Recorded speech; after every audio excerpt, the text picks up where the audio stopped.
Next neckline we're going to be talking about is jaw neck.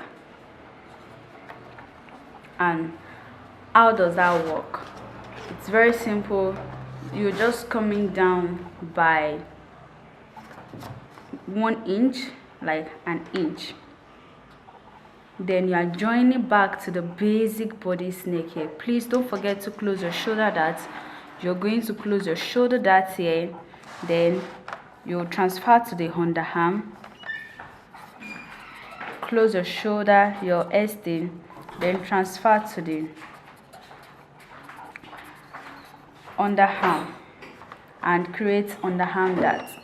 Then you come down by 1 inch here and join back to the basic neck. So this is how it goes. You can actually use your hip curve to make the join.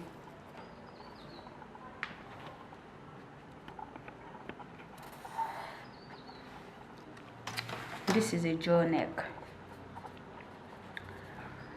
Don't forget to add your sewing allowance.